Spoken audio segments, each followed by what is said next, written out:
All right. I want to take a little time to run down this drone thing from all the angles before I said anything about it. Not that I was going to come back here and say anything about anything any freaking ways, because what's the point when your videos only get single digit views? But anyway, what I'm about to talk about is purely speculation. I'm not saying that it's one way or the other or anything like that. I'm just playing around with the pieces to see how it all fits together, if indeed it fits together at all. The first thing that ran across my mind, and I actually made a community post about it that most of you probably didn't see, was there's an island that does animal research called Plum Island off the coast of New York and New Jersey. And at one time, they specialized in the study of infectious diseases in animals, and apparently how to make them jump from animals to human beings, at least was according to the information that I ran across. The situation is perfect for the whole drone thing. It's an island, it's secluded, it's um, private airspace that the government controls. So I kind of was leaning towards the idea that maybe they were up to something chemically or biologically, because the pieces fit together quite well. I have since kind of backed off of that theory for the plain and simple fact that if people start getting an illness in that region, it'll be fairly obvious where it came from. And sooner or later, wherever these things are coming from is going to be discovered. The longer it goes on, the more chance there is of that happening. And recently, the topic of nuclear sniffers has entered the picture, something I hadn't really put a whole lot of thought into until I learned that like 80 or 800, I think it's 80 nuclear warheads came up missing after um, Ukraine signed on to the denuclearization thing after they broke away from Russia. And apparently, there have been people that said that there were plans in the works for sending one of those warheads over this way. Now, if the policy is and has always been what's called plausible deniability, then you would make it look like you're trying to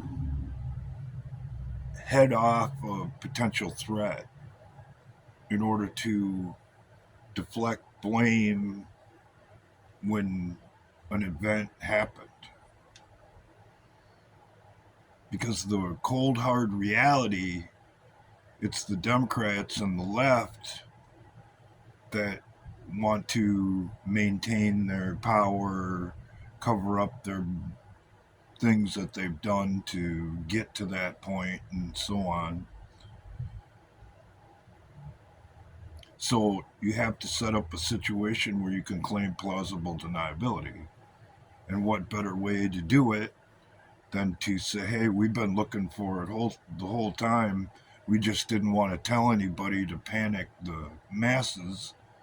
There's no way it could be us when and if an event like that ever occurs. And then you throw in the fact that there have been policies written behind the scenes that aren't talked about a whole lot out in the world about continuity of government, C.O.G. as it's called, where if certain events or catastrophes arise, the entire system switches away from the system that we know to a centralized system that isn't even in Washington. It's based out in Denver. That takes all the power away from the president and puts it in the hands of the people involved with the continuity of government program. That fits pretty well. But if you throw in the fact that there have been sightings on the West Coast of things in the air that don't move anything like what we're seeing on the East Coast, that kind of changes the equation a little bit. How? I don't really know yet, but it would appear that disclosure is on the horizon because if they have their event, it's going to kick off a chain of events that might include them coming out with technology that we aren't aware of or aren't supposed to be aware of. That's why all of the discussion has been thrown around about aliens and extraterrestrial vehicles and stuff like that. And for those of you that know people who still have the blinders on, that want to think and act like we are in normal times, you better get over that shit. And you better assess the people that are, because if it does come down to an actual event, they're going to be in shock. And more than likely, no matter who they are, they're not going to be worth helping. And if you put yourself on the line for them in a moment like that, you're putting yourself at way more risk than you probably should. Like I've said in the past and will continue to say, should I come back and do this again? Because I don't know day to day.